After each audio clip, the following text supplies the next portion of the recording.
வணக்கம் நண்பர்களே. இன்னைக்கு 10/8/2024 சனிக்கிழமை. இன்னைக்கு அதிகாலையில் பார்த்தீங்கன்னா மைவி3 எம்டி ஃபார்ம் சேனலில் ஒரு வீடியோ வெளியிட்டிருக்காங்க. அந்த வீடியோ ரொம்பவுமே முக்கியமான வீடியோ.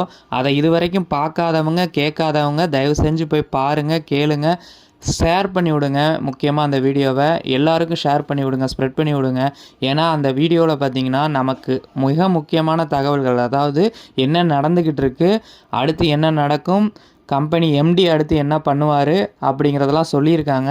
தயவு செஞ்சு அந்த வீடியோவை எல்லாருக்கும் அனுப்புங்க, பாருங்கள். அந்த வீடியோவில் என்ன சொல்லியிருக்காங்களோ அதை முதல்ல உள்வாங்கிக்கோங்க. சும்மா ஒரு பார்த்தோம் கேட்டோங்கிறதுக்காக பார்க்க வேண்டாம். அந்த வீடியோவில் என்ன சொல்லியிருக்காங்கங்கிறத உள்வாங்கிக்குங்க. எல்லாருக்குமே பண கஷ்டம் மிகுந்த அளவில் இருக்குதான், இல்லைன்னு சொல்லலை. நானுமே ரொம்ப கஷ்டப்பட்டுக்கிட்டு இருக்கேன்.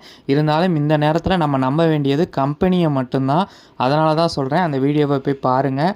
தயவு செஞ்சு ஆப்போசிட் பார்ட்டிங்க அதை சொல்கிறாங்க இதை சொல்கிறாங்கன்னு போட்டு மண்டையை குழப்பிக்கிட்டு ரொம்பவுமே மன உளைச்சலுக்கு ஆளாகாதீங்க. ஏன்னா அவங்களுக்கு நம்மளை கெடுக்கிறது ஒன்று தான் வேலைன்னு நம்ம எல்லாருக்குமே நல்லா தெரிஞ்சு போச்சு. ஆப்போசிட் பார்ட்டிங்க நம்மளை கெடுக்கிறதுக்குனே ஒரு வலையை விரிச்சுக்கிட்டு இருக்காங்க. அதிலிருந்தெல்லாம் நம்ம மீண்டு கம்பெனியை முன்பை விட சிறப்பாக நடத்த தான் போகிறோம் அப்படின்னு எல்லாம் வல்ல இறைவனை பிரார்த்திக்கிறேன். மக்களின் துணையோடு, இறை சக்தியோடு, இயற்கையின் சக்தியோடு நம்ம கம்பெனி நல்ல லெவலுக்கு வரும் அப்படின்னு நம்புகிறேன். நன்றி, வணக்கம் நண்பர்களே.